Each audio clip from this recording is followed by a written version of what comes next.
اور نماز جو کہ دین کا ستون ہے اس کے چند ارکان اور فضائل بیان کیے جاتے ہیں، غور سے سنیں۔ اول، کامل وضو کرنے کے سوا چارہ نہیں۔ ہر عضو کو 3 بار اہتمام و کمال دھونا چاہیے تاکہ سنت کے طریقے پر وضو ادا ہو۔ یعنی نماز کا اہتمام وضو سے شروع ہوتا ہے۔ جو چاہے کہ میں نماز اچھے طریقے سے ادا کروں تو اس کا سٹارٹ پوائنٹ کہاں سے ہوگا؟ وضو سے، کہ وضو کو انسان اچھے طریقے سے ہر عضو کو مل کے 3 دفعہ دھوئے، چونکہ یہ سنت ہے۔ اور سر کا مسح بالاستیعاب، یعنی سارے سر کا مسح کرنا چاہیے، اور کانوں اور گردن کے گرد مسح میں خوب احتیاط کرنی چاہیے، اور بائیں ہاتھ کی چھوٹی انگلی سے پاؤں کی انگلیوں کے نیچے کی طرف سے خلال کرنا لکھیں، یعنی اس کے ساتھ نیچے سے پاؤں کے تلوے کی طرف سے خلال کرنا، اس کی رعایت رکھیں۔ مستحب کے بجا لانے کو معمولی نہ سمجھیں، چونکہ بہت سارے سالکین سمجھتے ہیں تو مستحب ہی ہے نا، کوئی بات نہیں۔ فرماتے ہیں کہ مستحب کے بجا لانے کو معمولی نہ سمجھیں، مستحب حق جل و علا کے نزدیک پسندیدہ اور محبوب عمل ہے، تو مستحب کی یہی فضیلت کافی ہے کہ وہ اللہ کو پسندیدہ ہے۔ اگر تمام دنیا کے عوض اللہ تعالیٰ کا ایک پسندیدہ اور محبوب فعل معلوم ہو جائے اور اس کے مطابق عمل میسر ہو جائے تو غنی، یعنی ساری دنیا قیمت میں دینی پڑے اور اس قیمت کے بدلے پتہ چلے کہ یہ عمل اللہ کو محبوب ہے اور پھر وہ کرنے کی سعادت بھی مل جائے تو یہ سودا سستا ہے۔ اور ہمیں تو کچھ دیے بغیر پہلے ہی نبی علیہ السلام نے بتلا دیا کہ بھئی یہ عمل اللہ کو پسند ہے تو اس لیے کرنا چاہیے۔ اس کا بعین ہی یہی حکم ہے کہ کوئی چند خزف ریزوں یعنی ٹھیکروں سے نفیس جواہر خرید لے اور بے فائدہ جماد یعنی پتھر سے روح کو حاصل، یعنی کوئی بندہ چند پتھر دے کے کسی بندے کو خریدے تو کتنا سستا سودا ہے۔ جماد چند دادم جاں خریدم بحمد اللہ کے ارزاں خرید، اللہ کی تعریف کہ میں نے بہت سستا سودا کیا ہے۔ تو مستحب کی اہمیت بتا رہے ہیں کہ اس کو آپ لائٹ نہ لیں کہ جی مستحب بھی ہے نا، نہیں۔ مستحب کا معنی ہے ایک ایسا عمل جس کو اللہ نے پسند فرمایا، تو وہ فرماتے ہیں کہ پسندیدہ عمل کو سامنے رکھو تو دنیا بھر کی قیمت ادا کر دیں اور ایک پسندیدہ عمل کا پتہ چل جائے اور اس پر عمل کی توفیق مل جائے تو یہ بہتر سودا ہے۔ تو اس لیے مستحبات کی رعایت کرنی چاہیے۔ کمال طہارت اور کامل وضو کے بعد نماز کا قصد کرنا چاہیے جو مومن کی معراج ہے۔ کوشش کرنی چاہیے کہ فرض نماز با جماعت ادا ہو، بلکہ امام کے ساتھ تکبیر اولیٰ بھی ترک نہیں ہونی چاہیے، اور نماز کو مستحب وقت میں ادا کرنا چاہیے۔ قرات میں مسنون قرات کو مد نظر رکھنا چاہیے۔ رکوع سجود میں بھی طمانینت ضروری ہے کیونکہ فرض ہے، رکوع سجود میں طمانینت ضروری ہے۔ قوموں میں اس طرح سیدھا کھڑا ہونا چاہیے کہ تمام بدن کی ہڈیاں اپنی اپنی جگہ پر آ جائیں، اور سیدھا کھڑے ہونے کے بعد طمانینت درکار ہے کیونکہ طمانینت فرض ہے یا واجب ہے یا سنت علی اختلاف الاقوال۔ ایسے ہی جلسہ میں جو 2 سجدوں کے درمیان ہے اچھی طرح بیٹھنے کے بعد اطمینان ضروری ہے، تو جلسہ میں بھی انسان بیٹھے۔ رکوع اور سجود کی کم سے کم تسبیحات 3 بار ہیں، جیسے سبحان ربی الاعلیٰ، سبحان ربی الاعلیٰ، سبحان، اور زیادہ سے زیادہ 7 بار یا 11 بار ہیں، یہ بھی حدیث پاک میں منقول ہیں، علی اختلاف الاقوال۔ اور امام کی تسبیح مقتدیوں کے حال کے اندازے کے مطابق ہونی چاہیے، یعنی امام مقتدیوں کا حال دیکھے، اگر ان کے پاس فرصت ہے، وقت ہے، تو صرف 3 دفعہ نہیں، 5 دفعہ یا 7 دفعہ، یعنی زیادہ تسبیحات پھر پڑھنی چاہیے۔ فرماتے ہیں شرم کی بات ہے کہ انسان تنہا نماز پڑھنے کی حالت میں طاقت ہوتے ہوئے اقل تسبیحات پر کفایت کرے۔ عقل 3 ہے، اور جو تنہا ہو اور ٹائم بھی ہو پھر 3 تسبیحات پڑھے تو فرماتے ہیں کہ یہ شرم کی بات ہے۔ ہماری تو عادت ہی 3 دفعہ پڑھنے کی ہے۔ میں نے اپنی زندگی میں الحمدللہ ایک ایسے بزرگ کے پاس نماز ادا کی کہ جن کی پوری زندگی کا معمول رکوع سجود کی تسبیحات کے بارے میں 21 مرتبہ تھا، ہر سجدے میں 21 مرتبہ پڑھتے تھے، یہ عادت تھی پڑھنے والے 21 دفعہ پڑھتے ہیں۔ تو ہم بھائی چلو عوام الناس اگر 3 پڑھتے ہیں تو علم کے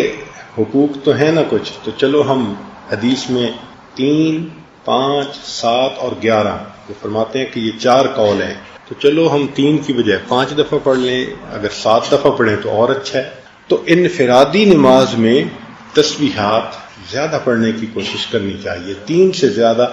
اللہ تعالیٰ کو شو کرنا ہوتا ہے نا، محبت دکھانی ہوتی ہے۔ دیکھیں نا دنیا میں بھی ہر محبوب چاہتا ہے کہ محب اپنی محبت کا اظہار کرے، تو ہمیں اگر اللہ تعالیٰ سے محبت ہے تو 3 تو ساری دنیا پڑھتی ہے، 3 ہم نے پڑھ لیا تو کیا تیر مارا۔ تو اگر اللہ تعالیٰ سے محبت ظاہر کرنی ہے تو چلو 3 کی بجائے 5 صحیح یا 7 صحیح، تو کچھ نہ کچھ تسبیحات زیادہ پڑھنی چاہیے۔ شرم کی بات ہے کہ انسان تنہا نماز پڑھنے کی حالت میں طاقت ہوتے ہوئے عقل تسبیحات پر کفایت کرے، اگر زیادہ نہ ہو سکے تو 5 یا 7 بار تو کہے، اور سجدہ کرتے وقت اول وہ اعضاء زمین پر رکھے جو زمین کے نزدیک ہیں، پس اول دونوں زانو زمین پر رکھے، پھر دونوں ہاتھ، پھر ناک، پھر پیشانی۔ زانو اور ہاتھ زمین پر رکھتے ہوئے دائیں طرف سے ابتدا کرے، یعنی ہاتھ بھی جب رکھنے ہیں تو کوشش یہ ہو کہ دایاں ہاتھ پڑے، اس کے ساتھ پھر بایاں ہاتھ بھی پڑ جائے۔ اور سر اٹھاتے وقت اول ان اعضاء کو اٹھانا چاہیے جو آسمان سے نزدیک ہیں، پس پہلے پیشانی اٹھانی چاہیے، یعنی جس ترتیب سے رکھے تھے پھر الٹ ترتیب سے اس کو واپس لانا چاہیے۔ قیام کے وقت اپنی نظر کو سجدہ کی جگہ پر، یعنی جب قیام ہے کھڑے ہیں تو نظر سجدہ کی جگہ پر رہے۔ رکوع کے وقت اپنے پاؤں پر، سجدے میں ناک کی نوک پر، اور جلسہ کے وقت اپنے دونوں ہاتھوں پر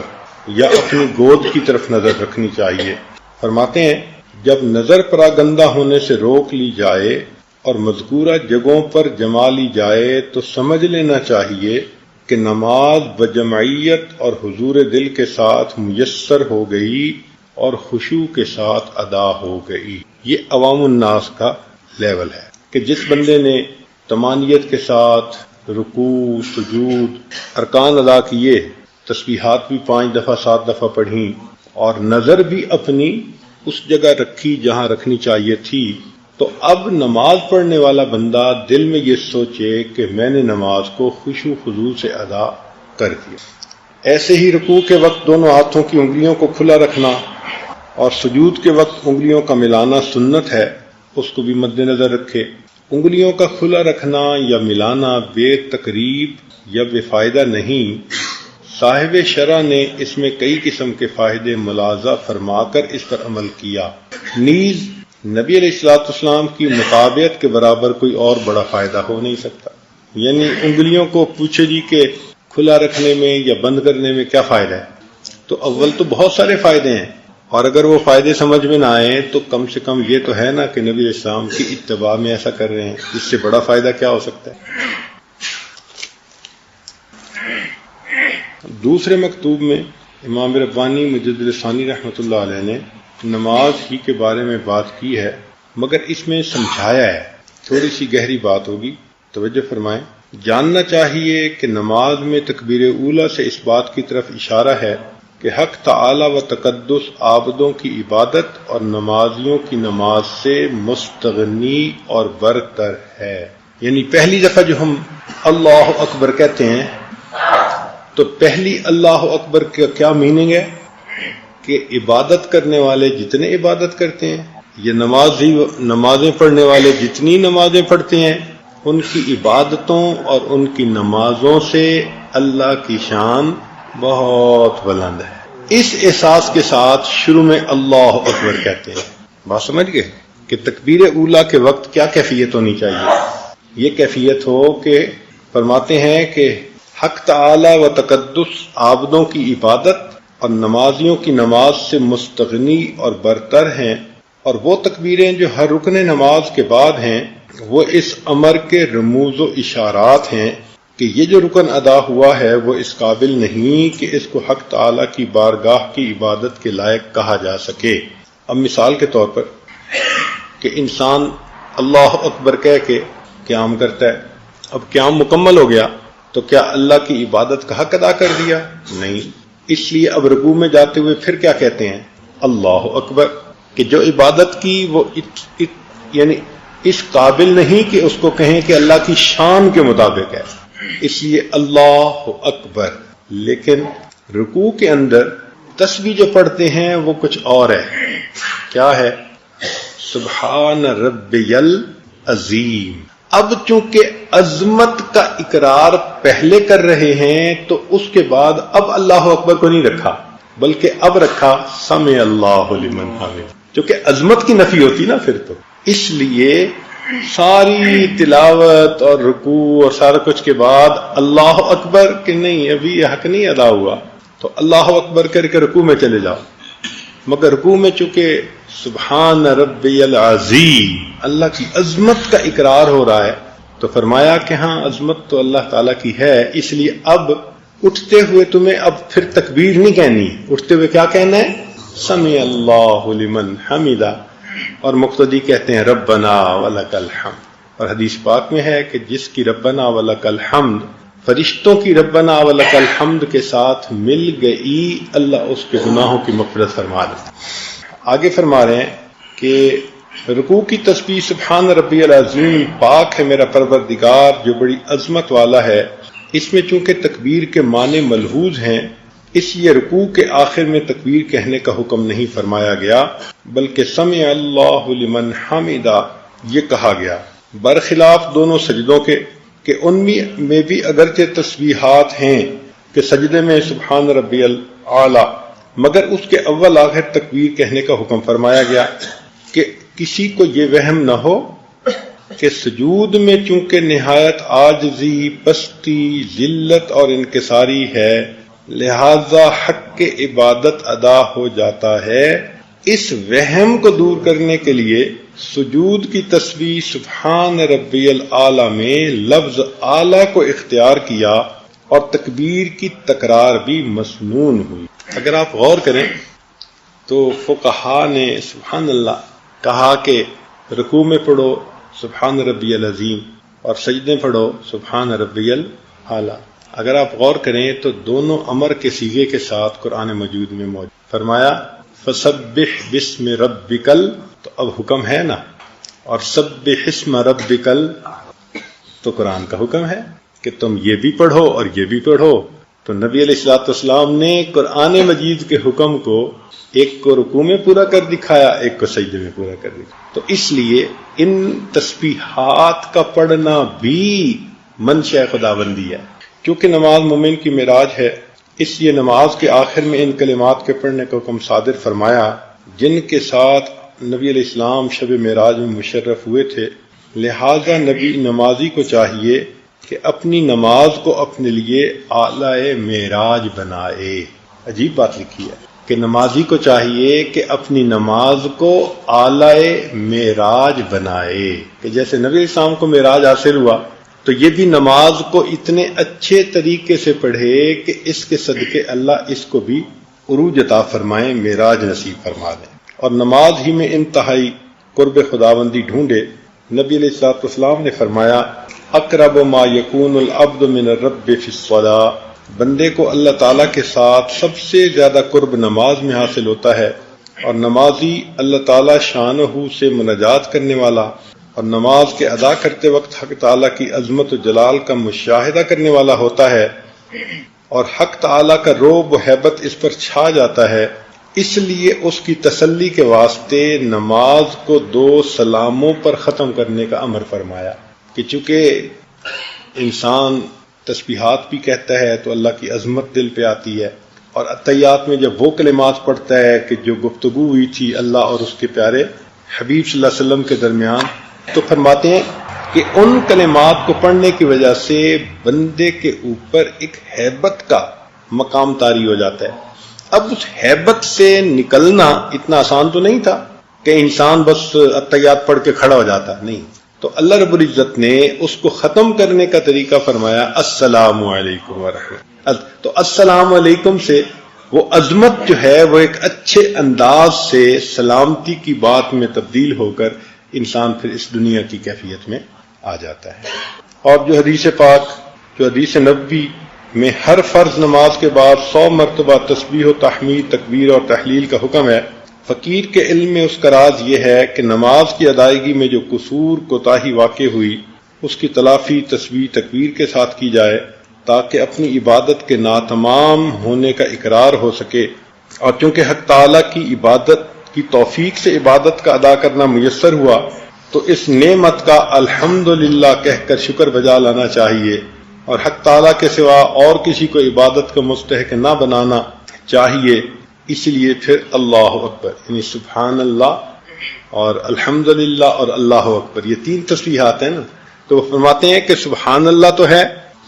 کہ اللہ جو اس میں کمی کوتاہی رہ گئی اس کو معاف کر دیجیے اور قبول کر لیجیے، تو سبحان اللہ تو اس لیے پڑھتے ہیں، اور الحمدللہ اس لیے پڑھتے ہیں کہ اللہ رب العزت نے نماز کی ادائیگی کی توفیق عطا فرمائی، اور پھر اللہ اکبر اللہ کی عظمت کو بیان کرتے ہیں کہ جو ہم نے عبادت کی اللہ آپ کی عظمت اس سے بھی زیادہ بلند۔ حضرت مجدد ثانی رحمۃ اللہ ایک جگہ لکھتے ہیں کہ ہم جو نمازیں پڑھتے ہیں یہ ساری کی ساری نمازیں اللہ تعالیٰ کی عظمت کے پردوں سے نیچے رہ جاتی ہیں، وَهُوَ سُبْحَانَهُ وَتَعَالَى وَرَاءُ الْوَرَى ثُمَّ وَرَاءُ الْوَرَى ثُمَّ وَرَاءُ الْوَرَى، وہ پروردگار اس سے بھی بلند ہے، وہ اس سے بھی بلند ہے، وہ اس سے بھی بلند، یعنی جتنا ہم اللہ کی عظمت کے بارے میں سوچ سکتے ہیں اللہ اس سے بھی بلند ہے، وہم و خیال سے ہی بلند ہے۔ یہاں پر ایک اور بات فرماتے ہیں کہ مومن کے اوپر نماز میں جو تجلی وارد ہوتی ہے وہ سلام پھیرنے کے بعد فوراً ختم نہیں ہوتی، فرماتے ہیں اس میں شبہ بخالت ہے کہ جب تک تم نماز کے کلمے پڑھ رہے ہو تو ہم چہرہ دکھا رہے ہیں اور تم نے سلام کیا تو ہم نے پردہ ڈال لیا۔ فرماتے ہیں کہ نمازی سلام پھیرنے کے بعد اپنی جگہ پر جتنی دیر رہتا ہے وہ تجلی اسی طرح رہتی ہے۔ اب ذرا سنیے کیا فرماتے ہیں۔ آپ نے لکھا ہے کہ اکثر اوقات یہ نسبت نماز میں وارد ہوتی ہے، یعنی یہ جو یادداشت کی نسبت ہے اس کا غلبہ نماز میں ہوتا ہے،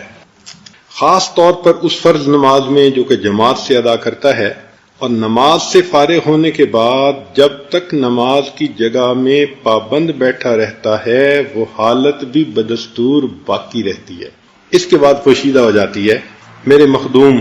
نماز جو کہ مومن کی معراج ہے، اصل کے ظہور کا مقام اور حالت معراجیہ کا نمونہ ہے۔ حدیث الساجد یسجد علی قدمی اللہ، سجدہ کرنے والا اللہ تعالیٰ کے قدموں پہ سجدہ کر رہا ہوتا ہے، بس اس کی طلب و شوق کرنا چاہیے۔ حدیث شریف میں آیا ہے کہ اللہ تعالیٰ کے نزدیک بندہ کی کوئی حالت اس سے زیادہ پسندیدہ نہیں کہ اللہ تعالیٰ اس بندے کو اپنا چہرہ خاک آلود کر کے سجدہ کرتے ہوئے دیکھے، یہ سب سے پسندیدہ حالت ہے بندے کی۔ حدیث شریف میں آیا ہے کہ جب بندہ اپنی نماز میں داخل ہوتا ہے تو اللہ تعالیٰ اپنی ذات سے اس کی طرف متوجہ ہوتا ہے، پس اس بندہ سے رخ نہیں پھیرتا یہاں تک کہ وہ بندہ اپنا رخ نہ پھیر لے۔ اللہ تعالیٰ اپنا رخ نہیں پھیرتے جب تک کہ بندہ اپنا رخ نہ پھیر لے۔ اللہ اکبر۔ اور ہم چونکہ ان معارف سے واقف نہیں ہیں تو ہمارا حال ہے کہ بس گھر سے آئے ابھی 3 منٹ ہیں اور جوتوں کی جگہ پر کھڑے ہو گئے، تو جوتوں میں کھڑے ہو کے گھڑی بھی دیکھتے ہیں کہ یہ بھی 3 منٹ ہیں، اور وہیں حالات حاضرہ کی باتیں اور کارگزاریاں اور اس طرح کی باتیں۔ مسجد میں نماز کے وقت سے پہلے داخل ہونے والی عادت ختم ہوتی جا رہی ہے۔ یہ ایک سنت ہے کہ انسان نماز کے انتظار میں بیٹھے، یہ سنت پر عمل آج بہت کم ہو گیا ہے۔ تو یہ بات ذہن میں رکھیں کہ مومن کو چاہیے، سالک کو چاہیے کہ وقت سے پہلے صف میں مصلی کی جگہ پر آ کر بیٹھنے کی عادت ڈالے، وقت سے پہلے مصلی پہ آ کے بیٹھنے کی۔ دیکھیں جب کسی سخی کے دروازے سے کچھ ملنا ہوتا ہے نا تو فقیر کوشش کرتے ہیں کہ میں سب سے پہلے جا کے بیٹھوں، کیونکہ سب سے پہلے جا کے بیٹھنے والا زیادہ اپنی احتیاط شو کر رہا ہوتا ہے۔ تو ہم بھی اگر مسجد میں کچھ وقت پہلے آ کے بیٹھیں تو ہم اپنی زیادہ احتیاط اللہ کے سامنے شو کریں گے۔ تو نماز سے پہلے آنا اور مسجد میں بیٹھنا یہ اللہ سے محبت کی علامت ہے۔ یہ نکتے کی ایک بات ہے، امید ہے اس پر ذرا غور کریں گے۔ نماز سے کچھ وقت پہلے، جماعت سے کچھ وقت پہلے، 5 منٹ، 7 منٹ، 10 منٹ، جتنا وقت ہے، تو نماز سے کچھ وقت پہلے آ کر جگہ پر بیٹھنا یہ کس کی نشانی ہے؟ اللہ سے محبت کی نشانی ہے۔ اور نماز پڑھنے کے بعد کچھ دیر بیٹھ کر تسبیحات کرنا، دعا مانگنا اور کچھ دیر کے بعد جانا، یہ اس بات کی علامت ہے کہ اللہ مجھے آپ سے وحشت نہیں ہے، اللہ مجھے آپ سے، اور جو وحشت ہوتی ہے السلام علیکم ورحمۃ اللہ، السلام، اور گئے۔ آج کل بہت ساری جگہوں پہ آپ یہی دیکھیں گے کہ امام صاحب نے جب اللہ اکبر کہی تو پیچھے ایک صف، اور امام نے سلام پھیرا تو ماشاء اللہ 4-5 صفیں۔ اس کا مطلب یہ کہ ایک صف والے تھے جنہوں نے یہ شو کیا کہ اللہ ہمیں آپ سے محبت ہے، چونکہ آپ سے ملاقات کا وقت ہے تو ہم پہلے آ کے بیٹھ رہے ہیں، ہم آپ سے محبت کرتے ہیں نا، تو اظہار محبت کر رہے ہیں۔ اور باقی جو 4 صفیں تھیں وہ عین موقع پہ آئے۔ اور پھر اس کے بعد ہوتا کیا ہے کہ جو مقتدی سلام پھیرتا جاتا ہے وہ بغیر کسی اور کلمہ کے پڑھے اٹھ کے چلنا شروع کر دے۔ ہم نے بہت سارے عرب ملکوں میں یہ عادت دیکھی، آپ جدہ میں دیکھیں، دبئی میں دیکھیں، جب امام شروع میں نماز پڑھے گا تو ایک صف، نماز پڑھنے والے ہیں کتنے ہیں؟ 5-6 صفوں کے برابر ہیں، مگر اللہ سے محبت کا اظہار کرنے والے کتنے پہلے آئے؟ ایک صف والے، اور باقی دوران نماز۔ اور نماز پڑھنے کے بعد پھر ذرا غور کریں کہ اب کون آیت الکرسی پڑھتا ہے، کون ادعیہ مسنونہ پڑھتے ہیں، تسبیحات فاطمہ پڑھتے ہیں، نماز کے بعد دعا مانگتے ہیں، تو آپ دیکھیں گے کہ بس السلام علیکم ورحمۃ اللہ، السلام علیکم ورحمۃ اللہ، اور اٹھ کے چلے جاتے۔ تو سالک کو چاہیے کہ وقت سے پہلے آئے، یہ ظاہر کرنے کے لیے اللہ مجھے آپ سے محبت ہے، اور نماز پڑھنے کے بعد کچھ دیر بیٹھ کر ذکر کرے، تسبیحات کرے، دعا کرے، اور پھر جائے، یہ شو کرے کہ اللہ مجھے آپ سے وحشت نہیں ہے۔ یہ نہیں ہے کہ میں مارا باندھا پہنچ گیا اور بس سلام کر کے بھاگ رہا ہوں، نہیں، مجھے آپ سے محبت ہے اس لیے میں یہاں بیٹھا، نماز ہو چکی، فرض ختم ہو گیا، مگر میں آپ کی تسبیحات پڑھ رہا ہوں، آپ سے مانگ رہا ہوں، دعا کر رہا ہوں، ذکر کر رہا ہوں۔ تو نماز سے پہلے بھی کچھ وقت رہنا چاہیے اور نماز کے بعد بھی کچھ وقت بیٹھنا چاہیے۔ ہاں، تقاضا ہو تو وہ الگ بات ہے، کسی بندے کو اگر تقاضا ہو تو تقاضے کی وجہ سے وہ اگر جلدی اٹھ کے چلا جائے تو وہ الگ بات ہے، مگر مسئلہ تو یہ کہ ہمیں کام بھی کوئی نہیں ہوتا اور پھر ہم تسبیحات فاطمہ اور سب چیزیں چھوڑ کے باہر نکل آتے ہیں، تو یہ چیز مناسب نہیں۔ حدیث شریف میں آیا ہے کہ جب بندہ اپنی نماز میں داخل ہوتا ہے تو اللہ تعالیٰ اپنی ذات سے اس کی طرف متوجہ ہوتا ہے، پس اس بندہ سے رخ نہیں پھیرتا یہاں تک کہ وہ بندہ اپنا رخ پھیر لے یا کوئی بری بات کہے۔ پھر فرض نمازوں کی خصوصیت تو علیحدہ ہے اور جماعت نور علی نور ہے۔ نبی علیہ الصلوۃ والسلام نے ارشاد فرمایا، بے شک ان لوگوں کے لیے جو اندھیروں میں مسجد کی طرف جاتے ہیں قیامت کے روز ایک بلند نور کے ساتھ روشنی کرے گا۔ حدیث شریف میں ہے کہ اندھیروں میں مساجد کی طرف چلنے والے وہی لوگ ہیں جو اللہ تعالیٰ کی رحمت میں داخل ہونے والے ہیں۔ حدیث شریف میں ہے کہ جب کوئی بندہ جماعت میں نماز پڑھتا ہے پھر وہ کسی حاجت کا سوال کرتا ہے تو اللہ تعالیٰ غیرت کرتا ہے کہ وہ بے مراد واپس لوٹے، اس لیے اس کی حاجت کو اللہ تعالیٰ پورا فرما دیتا ہے۔ حدیث شریف میں ہے کسی شخص کا اپنے گھر میں نماز پڑھنے کا ثواب 1 نماز کے برابر ہے،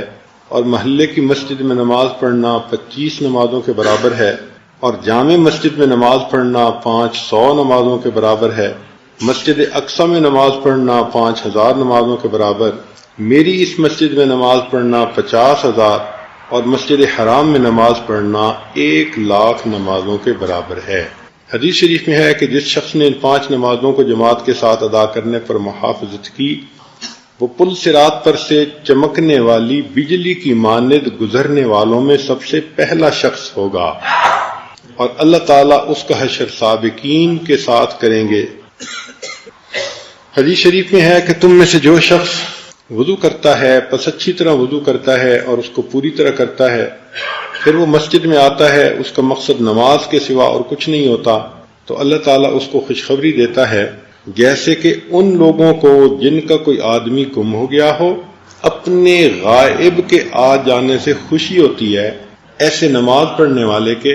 نماز پڑھنے پر اللہ تعالیٰ بندے سے اس طرح خوش ہو جاتے ہیں۔ اللہ تعالیٰ کے نزدیک بندے کی کوئی حالت اس سے زیادہ پسندیدہ نہیں کہ وہ اس کو سجدہ کرتے ہوئے دیکھے۔ حدیث شریف میں ہے کہ سجدہ کرنے والا اللہ تعالیٰ کے دونوں قدموں پر سجدہ کرتا ہے، پس بندے کو چاہیے کہ سجدہ کرے اور خوب رغبت سے کرے اور خوب دعا کرے۔ اب اگلی بات سنیے، نیز حدیث شریف میں ہے کہ بندہ سجدہ کرتا ہے تو اس کا سجود اس کی پیشانی کے نیچے کی زمین کو زمین کے 7 طبق تک پاک کر دیتا ہے، کہ نمازی جہاں سجدہ کرتا ہے تو جس جگہ اس کی پیشانی ٹکتی ہے اس کا سجدہ اس جگہ پر 7 زمینوں تک 7 طبق تک جتنی زمین تھی اس کو وہ پاک کر دیتا ہے۔ فرماتے ہیں کہ انسان کے اوپر جتنی تجلیات، انوار، احوال نماز کے علاوہ وارد ہوتے ہیں وہ سب کے سب دوسرے درجے کی چیز ہیں، اور اصل درجے کی چیز وہ کیفیت ہے جو مومن کو نماز کی حالت میں نصیب ہوتی ہے۔ میرے مخدوم، نماز کو تجلیات و مشاہدات سے بہتر کہنا اس اعتبار سے ہے کہ یقین کامل سے معلوم ہو گیا ہے کہ مطلوب ان تجلیات و مشاہدات سے وراء الورا ہے، اس کے ساتھ گرفتاری زلال کے ساتھ گرفتاری ہے، پس شبہ مثال کے ساتھ گرفتاری جو کہ حقیقت میں غیر مطلوب ہے، اور تمام اشیاء کو مطلوب کا عین ہونے کا حکم لگانا شکر کی وجہ سے ہے۔ نماز ہی ہے جو مطلوب کی خبر دیتی ہے اور اس بے نشان کا کچھ نشان رکھتی ہے جو قرب کے اس نماز کی ادائیگی کے وقت ہوتا ہے، اس کے باہر حاصل نہیں ہوتا۔ حدیث نبوی میں آیا ہے کہ نماز میں اس حجاب کو جو کہ بندہ اور خدا کے درمیان ہے اٹھا دیا جاتا ہے، اس لیے اس کو معراج فرمایا ہے۔ پر جس قدر کوشش اس نماز کی تکمیل میں کی جائے، یہ اس نسبت کی تکمیل میں کوشش ہے کہ یہ تجلیات و مشاہدات جس کی گرد کو نہیں پہنچتے، یعنی یہ تجلیات و مشاہدات جو عام ہوتے ہیں یہ گرد راہ کو نہیں پہنچ سکتے جو قرب انسان کو نماز میں حاصل ہوتا ہے۔ اس نماز کا معاملہ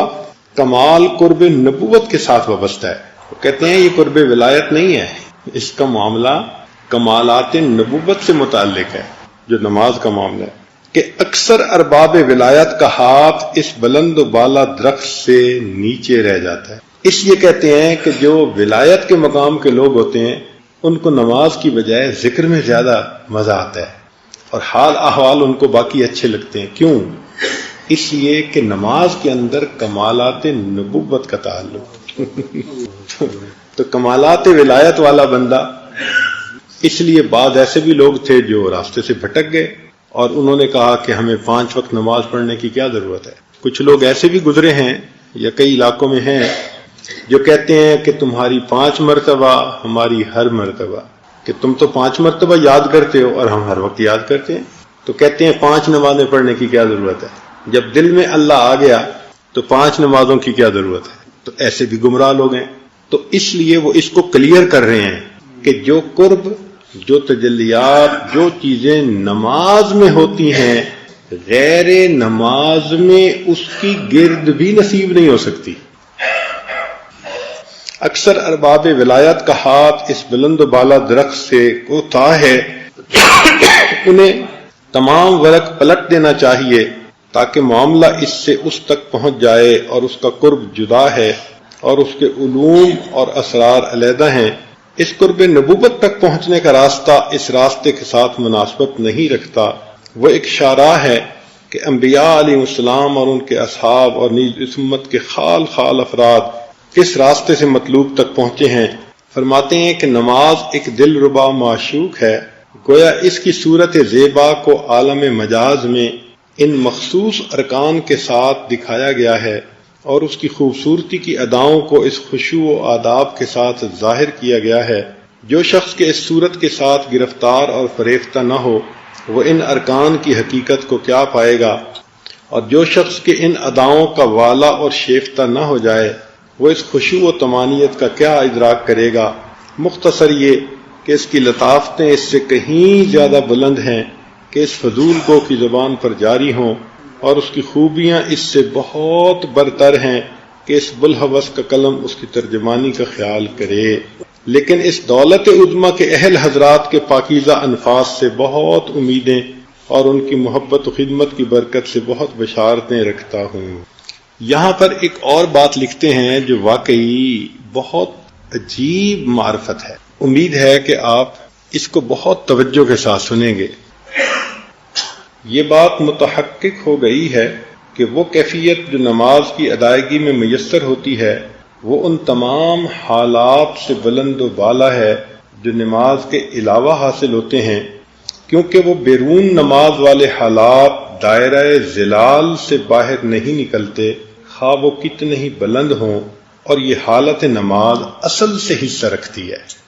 تو امام ربانی مجلس فرماتے ہیں کہ نماز کے علاوہ جتنے ہمیں احوال، کیفیات، تجلیات، مشاہدات ہوتے ہیں وہ ظلال سے تعلق رکھتے ہیں، اور نماز کے اندر کی جو کیفیت ہے وہ اصل سے تعلق رکھتی ہے۔ جیسے ایک انسان اور ایک انسان کا سایہ، تو انسان اصل ہے اور سایہ اس کا ظل ہے۔ اسی طرح نماز کے علاوہ جو کیفیتیں ملتی ہیں وہ ظل ہیں، ان کا تعلق ظلال سے ہے، اور نماز کے اندر جو کیفیت ملتی ہے اس کا تعلق اصل کے ساتھ ہے۔ یہ متحقق ہو گئی ہے کہ وہ حالت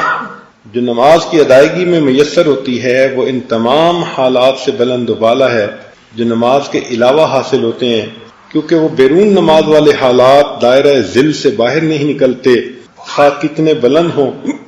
اور یہ حالت نماز اصل سے حصہ رکھتی ہے۔ جس قدر فرق ذل اور اصل کے درمیان ہے اسی قدر فرق بیرون نماز والی حالت اور اندرون نماز والی حالت کے درمیان جاننا چاہیے کہ بیرون نماز ذل کی کیفیت ہے اور اندرون نماز اصل کی کیفیت۔ یہ فقیر مشاہدہ کرتا ہے کہ جو حالت اللہ تعالیٰ کی عنایت سے موت کے وقت ظاہر ہوگی وہ نماز کی حالت سے بھی بلند ہوگی، کیونکہ موت احوال آخرت کے مقدمات میں سے ہے، اور جی چیز آخرت کے قریب ہے وہ اتم اور اکمل ہے، کیونکہ یہاں دنیا میں ظہور صورت ہے یعنی ظاہری کیفیت، اور آخرت میں ظہور حقیقت ہے، ان دونوں میں بہت بڑا فرق ہے۔ اور ایسے ہی وہ حالت جو اللہ جل سلطانہ کے کرم سے برزخ صغریٰ یعنی قبر میں میسر ہوگی وہ اس حالت سے بڑھ کر ہوگی جو موت کے وقت ہوتی ہے۔ یعنی اب انہوں نے کہا کہ عام حالات میں جو حضوری توجہ ہے وہ ذل ہے، نماز میں اس کی اصل ہے، اور جو نماز میں کیفیت ہوتی ہے وہ فرماتے ہیں موت کے آخری وقت جو ہوتا ہے نا، اس وقت جو مشاہدہ ہوتا ہے وہ اس سے بھی زیادہ بہتر ہوتا ہے مومن کو، اور جو موت کے وقت کیفیت ہوتی ہے قبر میں مشاہدہ اس سے بھی زیادہ بہتر ہوتا ہے، اور جو قبر میں ہوتا ہے فرماتے ہیں کہ حشر میں اس سے بھی زیادہ بہتر ہوگا جب ساق کی تجلی ہوگی، اور جو حشر میں ہوگا جنت میں اس سے بھی زیادہ کامل ہوگا۔ تو یہ یوں ترتیب ایک انہوں نے بنائی ہے۔ حاصل کلام یہ ہے کہ دنیا آخرت کی کھیتی ہے، اس جگہ مطلوب کو تلاش کرنا، اپنے آپ کو پریشان کرنا یا غیر مطلوب کو مطلوب جاننا، چنانچہ اکثر لوگ اس میں گرفتار ہیں اور اپنے خواب و خیال میں محو آرام ہیں۔ اس مقام میں صرف نماز ہی ہے جو اصل کی خوشبو دیتی ہے اور مطلوب کی خوشبو سکھاتی ہے، اس کے علاوہ جو کچھ ہے بے فائدہ۔ دنیا میں اگر انسان کو اللہ کی کوئی جھلک چیز دیتی ہے تو وہ فرماتے ہیں نماز ہے، نماز کے علاوہ وہ کیفیت سالک کو نہیں مل سکتی۔ یعنی کتنا وضاحت کے ساتھ نماز کی اہمیت کو بیان کیا ہے۔ حالانکہ پہلے جو جاہل صوفیات تھے وہ تو کہتے تھے جی کہ نماز تو وہ پڑھیں کہ جنہوں نے 5 وقت یاد کرنا ہو، اور ہم تو ہر وقت یاد کرتے ہیں، لہذا تمہاری 5 مرتبہ ہماری ہر مرتبہ۔ تو ان کئی نفی کی ہے کہ بھئی تمہیں ذکر اذکار میں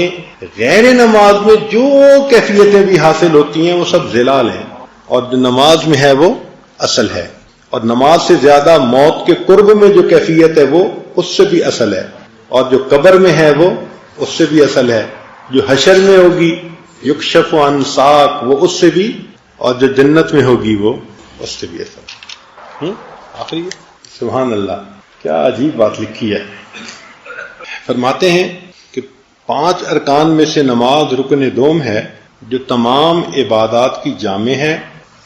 اور ایک ایسا جزو ہے جس نے اپنی جامعیت کی وجہ سے کل کا حکم پیدا کر لیا ہے اور تمام مقرب اعمال پر سبقت لے گئی ہے. اور وہ دولت رویت جو نبی علیہ السلام کو شب معراج بہشت میں میسر ہوئی تھی،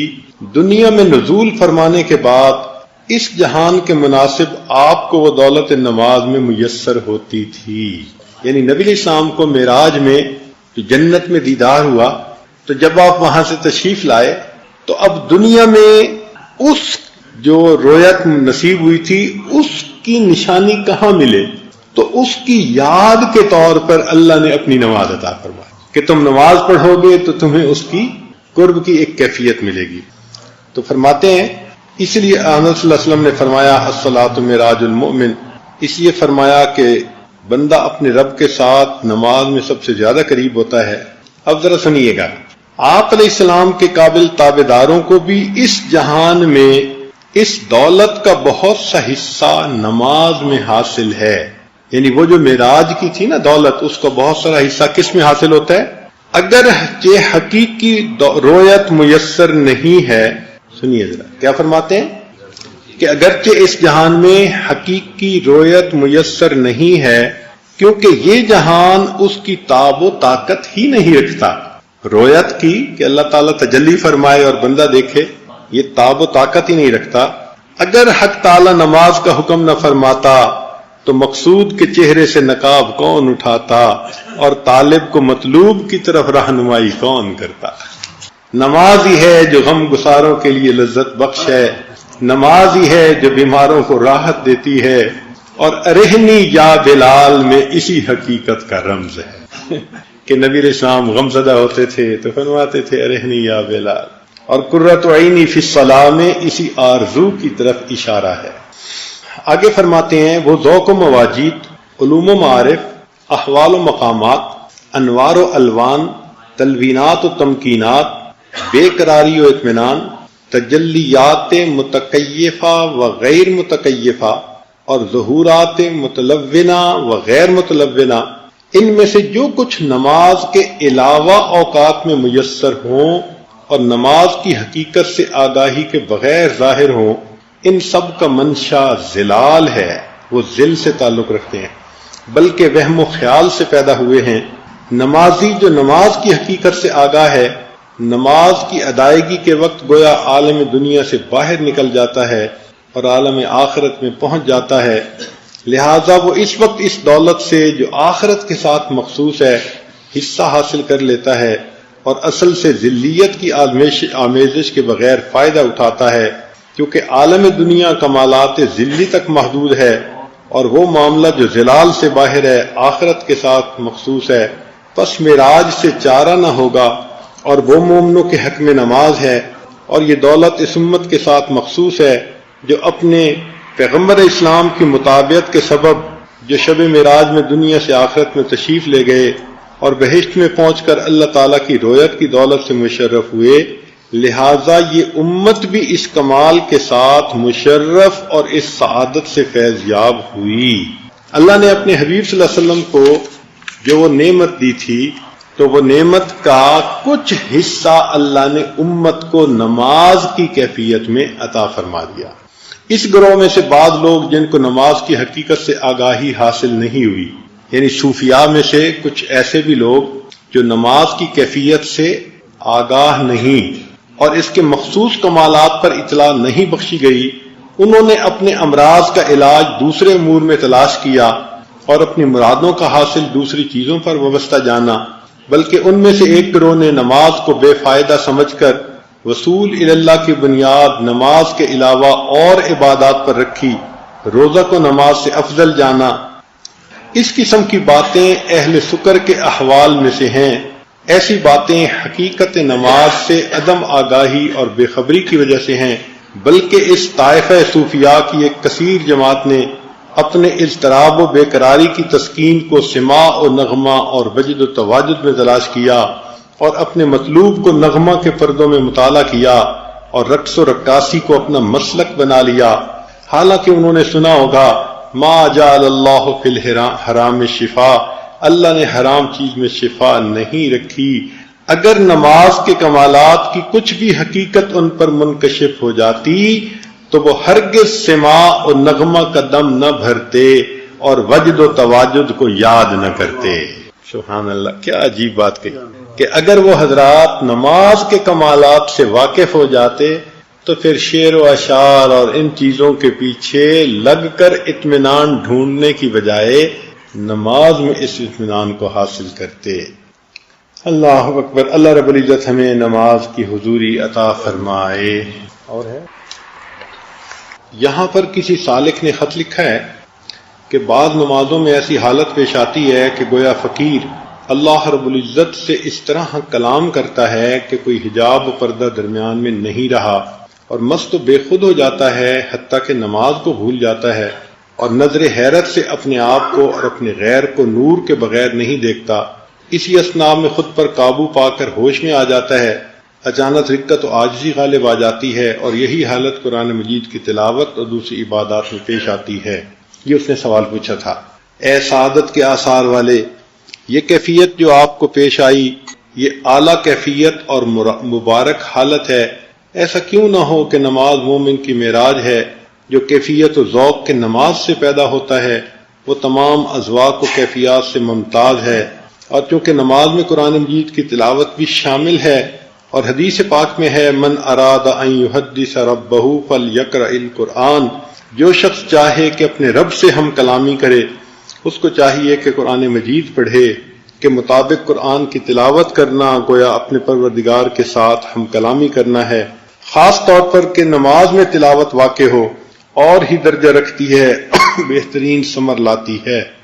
پس اگر یہ حقیقت نماز میں جلوہ گر ہو جس کی شان میں آیا ہے کہ اقرب ما یکون العبد من الرب فی الصلاۃ، اور تکلم کی کیفیت ظاہر ہو تو گنجائش ہے، اور نیز اگر نمازی حجاب کا رفع ہونا محسوس کرے تو بھی مناسب ہے، یعنی نماز کے اندر اگر یہ کیفیت ہوتی ہے تو یہ سب ٹھیک ہے۔ حدیث پاک میں وارد ہے کہ نماز میں وہ حجاب اٹھا لیا جاتا ہے جو بندہ اور پروردگار کے درمیان ہے۔ نماز ایک دل ربا محبوب ہے، جب نمازی کے باطن پر اس کے جمال با کمال کا پرتو پڑتا ہے، اس کے حسن و خوبی کا ظہور ہوتا ہے، تو قریب ہے کہ اس نمازی کو مست و بے خود کر دے اور از خود رفتہ بنا دے، اور جب اس کے انوار سے متصف اور اس کے زیور سے آراستہ ہوتا ہے تو اپنے آپ کو نور سے منور پاتا ہے۔ کہتے ہیں کہ ایک مرتبہ، توجہ فرمائیے گا، کہتے ہیں کہ ایک مرتبہ حضرت امام جعفر صادق رحمۃ اللہ علیہ نماز میں تھے کہ بے ہوش ہو کر گر گئے۔ نماز پڑھ رہے تھے، اچانک کیا ہوا؟ بے ہوش ہو کر، اور جب ہوش میں آئے تو ان سے دریافت کیا گیا تو انہوں نے فرمایا میں قرآن مجید کی اس آیت کو بار بار پڑھ رہا تھا یہاں تک کہ میں نے اس آیت کو اس کے متکلم سے سنا اور میں بے ہوش ہو گیا۔ اللہ اکبر! یہ نماز کیا عجیب نعمت ہے جو اللہ نے عطا فرما دی ہے۔ ہمارے اکابر ایک ایک آیت کو بار بار پڑھتے تھے حتیٰ کہ پھر ان کو یہ کیفیت حاصل ہو جاتی تھی کہ جیسے رب کریم نے ان کے سامنے اپنے کلام کو ادا فرمایا۔ آپ نے لکھا تھا کہ نماز میں ایک ایسی حالت رونما ہوتی ہے کہ حجاب درمیان سے اٹھ جاتا ہے، اور جس رکن کو ادا کرتا ہے پھر دوسرے رکن پر لوٹنے کا ذوق نہیں ہوتا، اور غیر کا خیال ہرگز دل میں نہیں گزرتا، اور اس وقت بہت زیادہ خوف پیدا ہو جاتا ہے اور اپنے آپ کو خس و خاشاک کی مانند بھی نہیں پاتا۔ آپ جان لیں کہ حدیث شریف میں آیا ہے کہ نماز کی حالت میں وہ حجاب اٹھا دیا جاتا ہے جو نمازی اور اس کے پروردگار کے درمیان ہوتا ہے، اور ہمارے حضرت علی مجدد ثانی رحمۃ اللہ علیہ نے لکھا ہے کہ یہ حجاب کا دور ہونا منتہی کی نماز کے ساتھ مخصوص ہے۔ یہ جو حجاب اٹھتا ہے یہ ہر بندے کی نماز سے نہیں اٹھتا، چونکہ وہ نماز تو اس درجے کی ہوتی نہیں ہے۔ ہم تو نماز میں بھی دنیا کی باتیں سوچ رہے ہوتے ہیں تو وہاں تھوڑا حجاب ہٹائیں گے۔ یہ حجاب کا دور ہونا منتہی کی نماز کے ساتھ مخصوص ہے۔ اس نعمت عظمیٰ پر اللہ کا شکر بجا لائیں اور اس کی کیفیت کے زیادہ ہونے پر کوشش کریں۔ یہاں پر ان کے ایک مرید تھے مجدد ثانی رحمۃ اللہ علیہ کے، یا خواجہ معصوم رحمۃ اللہ علیہ کے، تو انہوں نے لکھا ہے نماز پڑھنے میں جمعیت و لذت بہت حاصل ہوتی ہے، اور نماز کے علاوہ کسی اور چیز میں مشغول ہونا اچھا نہیں لگتا، اور جو حرف کے نماز میں اپنے مخرج سے نکلتا ہے وہ مسرتوں کا اظہار کرتا ہے۔ عجیب، سبحان اللہ، سبحان اللہ۔ جنہوں نے اپنی نمازوں کو بنایا ہے پھر وہ انجوائے کرتے ہیں نمازوں کو۔ نماز پڑھنے میں جمعیت و لذت بہت حاصل ہوتی ہے، نماز کے علاوہ کسی اور چیز میں مشغول ہونا اچھا نہیں لگتا، اور جو حرف کے نماز میں اپنے مخرج سے نکلتا ہے وہ مسرتوں کا اظہار کرتا ہے، وہ اس وقت میں اس حقیر کو گویا ایک جگہ سے دوسری جگہ لے جاتا ہے۔ اس بات نے بہت مسرور کیا اور باطنی لذتیں بخشیں۔ یہ آج کی اس مجلس کی آخری عبارت ہے، مگر اس میں ایک خاص نکتہ ہے، تو یہ عاجز چاہتا ہے کہ آپ اس کو بہت ہی توجہ کے ساتھ سنیں۔ فرماتے ہیں کہ ابتداً مبتدی کو نفلی نمازوں کے ادا کرنے میں لذت بخشتے ہیں۔ ابتداً جو سالک ہوتا ہے، مبتدی ہم جیسا، تو اس کو نفلوں کے پڑھنے میں بہت مزہ آتا ہے۔ تو مبتدی کو ابتدا میں نفلوں کے پڑھنے میں لذت بخشتے ہیں، بعد اذان نہایت النہایت میں پہنچ کر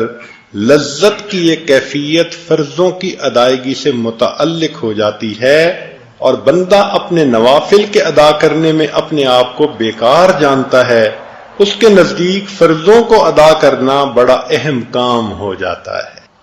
کہ مبتدی حضرات کو تو نفلوں میں لذت بخشتے ہیں، تو وہ اشراق اور چاشت اور تہجد اور روابی وہ فرماتے ہیں، لیکن جو نہایت النہایت میں پہنچتے ہیں ان کو جو مزہ فرض نماز میں دیتے ہیں، پھر نفلوں کی لذت اس کے سامنے کوئی حیثیت ہی نہیں رکھتی۔ جاننا چاہیے کہ وہ لذت جو عین نماز کی حالت میں حاصل ہوتی ہے،